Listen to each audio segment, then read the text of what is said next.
it's Star Sketch and welcome back to a new video. Today I am going to be talking to you all about this full moon in Aquarius. This has been in effect since yesterday, but it's kind of in its peak, kind of right now as I'm filming, which is a little like, whoa.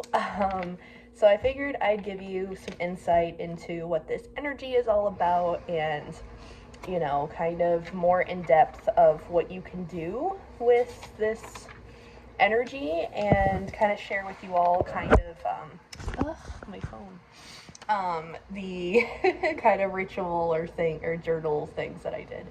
As you can tell, the temporary tattoos are gone, but now I have more temporary tattoos. This is henna I'm learning. This is like the free hand side that I did. I also did my fingers freehand, and then I also did a stencil right here.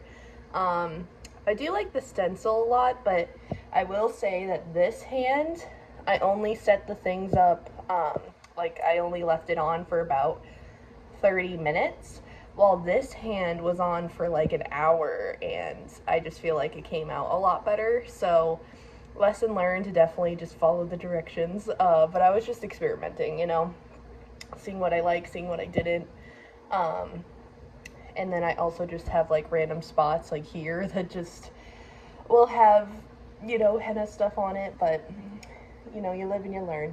But I've just been loving doing it, so that's what's on my hands, if you were wondering.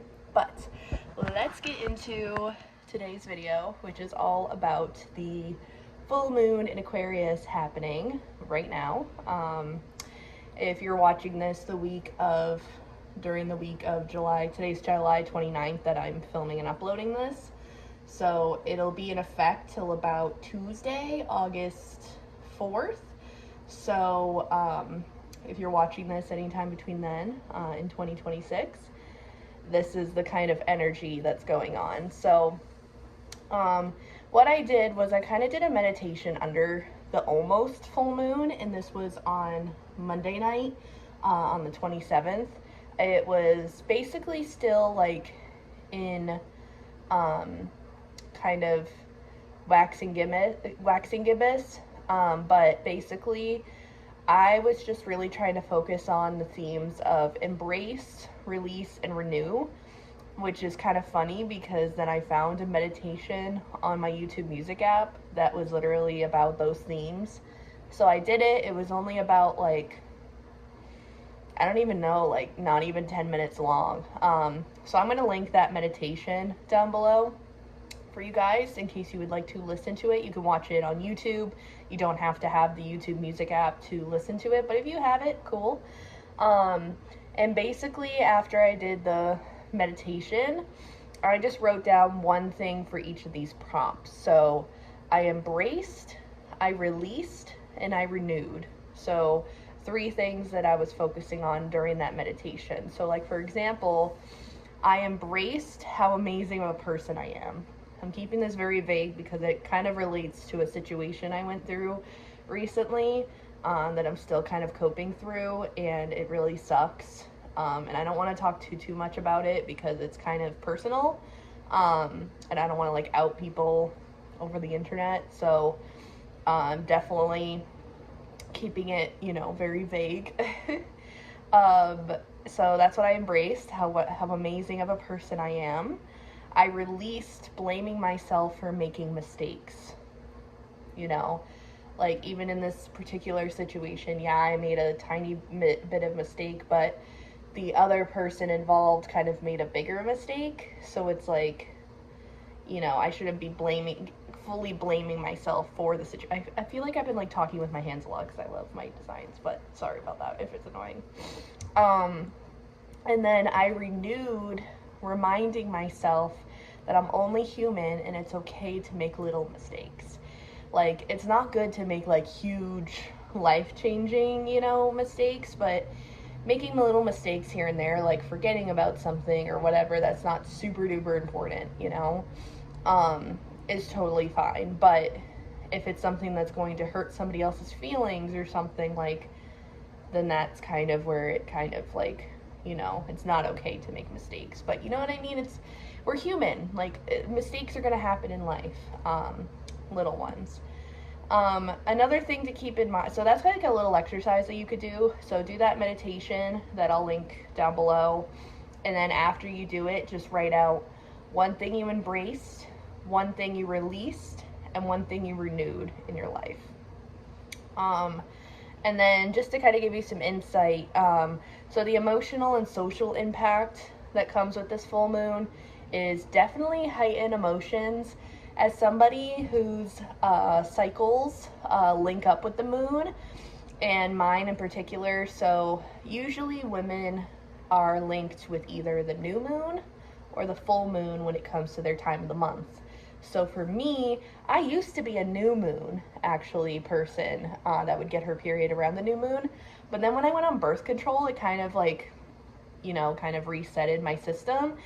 And now I get my period around the full moon, which is so crazy that it just can like switch like that. So see where your cycle kind of lines up with. If your cycle is around now, then that means that you're more of a full moon. Mine just ended, so mine always like leads up to the full moon and then it happens. Some people it starts around the full moon and then it like kind of a release, if you know what I'm saying. Ew. But some people it's the opposite, it's near the new moon. So see where your cycle is. But I feel like the heightened emotions can definitely be heightened when women are on their cycle too. So I definitely noticed that a lot during the last few days, especially being on my cycle and everything. It just really heightened it. Heightened my anxiety, heightened my, but also in relation to this situation that happened, like, I was super emotional about it, for sure. And still kind of am, but like less, because I kind of coped through it, and I'm not just going to sit here being depressed about it. Like, I have to kind of move forward from it. And cooperative community, that's a big theme for this, is going to your, outside resources on how you can, make it more harmonious, whatever situation that you're going through. And also kind of doing more collaborative projects rather than solo projects during this time. Stuff like that.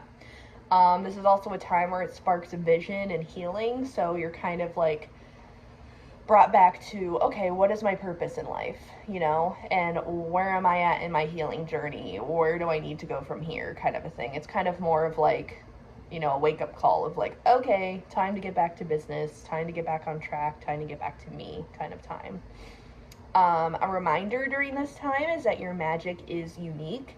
No matter what your magic is, if you're really good at, helping people in the mental health community, or if you're really good at designing advertisements for people, like whatever you do for work, or if you're just really good at sewing even, or if you're really good at tarot reading, or whatever your hobbies, interests, whatever your career is, just reminding yourself that your magic is unique. That's just like a little affirmation to bring with you. Another thing is that Aquarius is actually ruled by Uranus, or Uranus, however you want to pronounce it. I like to pronounce it Uranus because, I'm a child at heart, and the other way just, ugh. But, so Uranus focuses a lot about innovation, change, and disruption.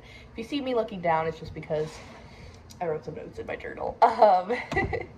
But, so it's all about innovation, change, and disruption. So disruption could be a good thing, but disruption could be out of your control.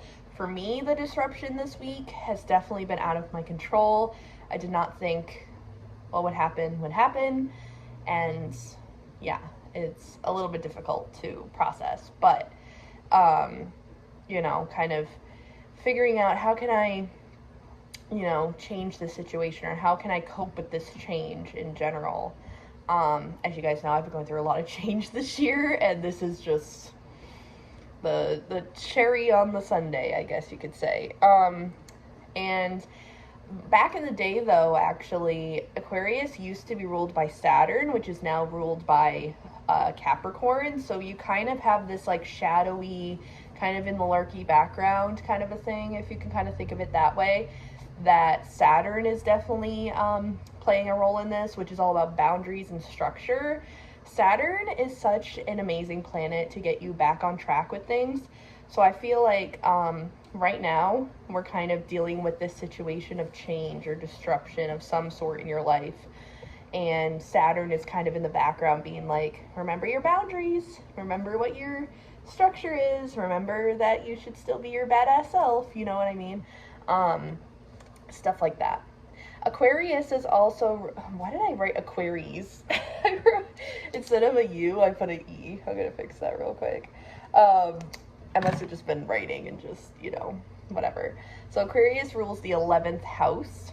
If you don't know, there's houses in astrology. And the 11th house talks about community, social causes, collective hopes, and humanity. So something is going on in the world that is going to be related to that.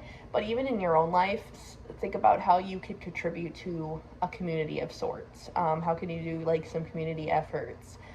How can we as a collective bring more hope for humanity and such? Again, as I said before, this is a great time to reconnect with your purpose and your truth. This is something that I've been reflecting a lot on, of like, what is my purpose in life? What is, the truth that I want to give to people and such. And I feel like I do try to do that in my YouTube videos especially, but, I'm still human, still working on it. And so, I don't know why I put my person healing. It's supposed to be personal. Me just like, being a teacher and correcting. So reminder that your personal healing right now, whatever you're going through right now, is connected to the collective. So for example, for me anyways, some things that I've gone through has been related to mental health, to friendships, betrayal, to social media addiction. And I try my best to kind of take what I'm learning in my life and portray it onto the internet. So that's something that I'm personally working on, is making sure that, whatever I'm going through in my healing journey in such a generic way, like I'm not going to get specific, like naming names or anything like that, but kind of taking what I'm learning in my personal healing and connecting it to the collective in some way, I feel like has been really helpful. And for me, it's just sharing my mental health story, sharing, experiences that I go through and how I cope with it. And, how I used to be addicted to social media, and now I'm kind of, coping through that and not being on as much apps anymore and stuff. And, sometimes in doing that, something I've learned recently, and, sometimes when people don't understand that you don't want to be on a certain app, not because of the person, but because of the fact that, you literally just don't want to be on that app anymore. People should respect that, but not everyone is going to. So that's something that you kind of have to learn with that. Something that you can let go of during this time, just in generic terms, is that thinking your ideas are weird. They're not weird. They're wonderfully weird in a sense. So whatever ideas that are sparking up for you recently, they're not weird. There's going to be people that resonate with that. So remind yourself of that. And there's definitely going to be, think about a belief that you've outgrown recently. That's definitely another like journal prompt to kind of go through. For me, a belief that I have outgrown is I can't be friends with girls. I can be. It's just sometimes it just so happens that situations happen with females that are out of my control or whatever, and it sucks. But I've had a history with trying to be friends with girls in the past, and all the way back in high school even, that I made a simple mistake, and instead people kind of turned it on me in a more dramatic sense. I think I've talked about this story before, back in high school when a bunch of girls and I were friends, and I made a mistake once. I learned about what girl code was. So the first time when it happened, I was like, oh shit, like I should, respect that. I didn't know that that was really a thing. Until then, like I didn't really know those like social rules. So then when I learned it, I made sure to correct myself the next time. So then when I started to have feelings for a guy that happened to be my friend's, ex slash, they were like going back and forth with things, but I was starting to get a connection with him. I was like, I gotta be honest with my girlfriend. I gotta tell her, like, I just want to be honest with my feelings. Not that I'm going to act upon it, but I'm just being honest with her. And my honesty stabbed me in the back with some friendship betrayal. So it's kind of, they kind of waited till I got home because all of them knew that I didn't have, a smartphone to just easily connect to online. Like, I used a tablet and I would leave it at home. I had a slide cell phone, but they decided to go on Facebook and talk shit about me behind my back, and then have a group chat to kind of punish me. So I've kind of gone through a lot of that. There was that situation, then when I got into adulthood, there was another situation like that where I literally knew what to do. I did the right thing, but then they stabbed me in the back again.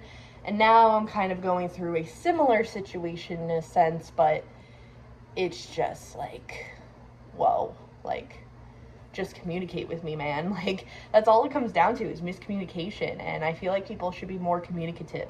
Like, tell me straight up if I did something wrong. Tell me straight up. Instead of just going behind my back and talking shit, come to me. Like, I can take it. I've been through worse shit. Like, I feel like a lot of us kind of have gotten through that in some way or another. So that's why I decided to share that. But without going into, like, names or anything. But yeah. So I know it's definitely not with girls, because I am friends with girls, outside of that. I think it's just sometimes the right girlfriends, Anywho, so another thing is that I need, so another journal prompt, sorry. Kind of, so much going on there. Take a deep breath here, take a sip of water. So what is something that you need more freedom of in your life, was another journal prompt related to this full moon. Basically, I need more freedom of how I use my phone and social media. I looked at my screen time. The only thing that I really like that skyrockets my screen time is YouTube. So if I just change that over to, like, my TV or maybe my iPad and stuff, like, I could probably do a lot better on my screen time on my phone. But that's really the only one that I really, like, skyrocket. I'm only on Facebook, it looks like, for not even an hour a day, which is good. That's definitely an improvement. And then, like, everything else is just, like, messaging friends and stuff. So thankfully I'm not, super addicted, but I definitely could see where I can have an improvement. So yeah, more freedom of how I use that for me personally. So where can you, in your life, where do you need more freedom in your life? And then the next prompt is, how can you take up more space in your life? So for example, I could take up more space by working on Star Sketch, connect with my true friends, and bettering myself. Those are, like, kind of like almost like goals to set for yourself, like personal goals. So those are some things to think about. How can you be more authentic to yourself? For me, it's be more authentic by to my vibe. That's all I kind of put it as, like, to what I like, to what I enjoy. Oh my gosh, the amount of times when I was a kid that I would pretend to like things just so that other people would like me. Something I learned as I grew up, obviously, was you need to like your own things. If you don't like something, that's okay. You don't have to like everything that everyone else likes. It's okay to like the things that you like, So just being more authentic to my vibe is, the authenticity there. What are you working towards in life? So what's, like, your big goal, like a big future goal? Because that's something else, that's related to this full moon, is future planning, like setting one big goal for yourself to look forward to. And for me, that's building a future, building my dream life, building my dream future with my partner, Anthony. we love each other very much. We have a very healthy relationship, and you know, we have our own personal goals that we're working on: financial, physical health, etc. So just kind of working towards building our dream life, you know, together. And then obviously there's sub goals under that, obviously, but just thinking of the big goal. What's the big ultimate outcome that you want for your life? And what do you need more balance? Where do you need more balance in your life? That's the last kind of journal prompt. So me, I want to balance my truth with my purpose by doing what I preach. So basically, so how can you balance your truth with your purpose? That's actually the real journal prompt. So how can you can even go into like what you need more balance of, but then go into how can you balance your truth with your purpose? And for me, that's just doing what I preach through here on YouTube and through my own stuff. Like, I do a lot of the things that I say, but there's sometimes where I forget, or I'm like, oh yeah, that's a coping mechanism that I can use, you know, stuff like that. I'm going to put a picture up here of my altar. As you saw in the picture for the video, I showed like the moon phases and stuff, but this particular picture is showing the tarot cards and some self-care things that you should do during this time. So feel free to pause when that picture is up to like make some notes of some things to do. But the tarot cards relevant to this full moon is the Star, the Fool, the Tower, the Empress, and Justice. So basically the Star represents the renewal aspect, the, you know, feeling renewed, feeling more into your purpose, your truth, and everything. The Fool is all about new beginnings. So how can you move forward from this? How can you move forward from whatever you're going through? The Tower is more about revelation, change, you know, disruption, all those things that we talked about before. The Empress definitely talks about, you know, creativity and nurturing yourself. You know, how can, like, a big thing that I've been trying to focus on in my self-care is how to nurture versus like how can I nurture myself during my self-care time. So that's definitely something to kind of focus on, and maybe a journal prompt is how can you nurture yourself. Definitely look up nurture yourself on Pinterest. That was really helpful for me to get some insight. And Justice is just all about that balance that we were talking about. Balance, how to balance your truth with your purpose and everything like that. And those self-care cards that I listed there are definitely useful, you know, with the creativity, the cleansing your space, cleansing your energy, you know, stuff like that are definitely going to be useful. But that is all the info that I have about this full moon in Aquarius. I figured I'd share some info with you guys on what you could be focusing on right now, and some journal prompts, and also just having a little discussion with you guys with what I've been going through lately and how it relates to the full moon and stuff like that. But I hope that you guys enjoyed this video. I will be back tomorrow with another video. What even is the video for tomorrow? I just want to tell you guys, just so then you have like an idea of what to look forward to. Oh, I'm just vlogging tomorrow. I'm doing a little star sketch vlog to show you guys behind the scenes of what I'm working on. But yeah, I hope that you guys enjoyed this video, and I will see you guys all in the next one tomorrow. Bye guys.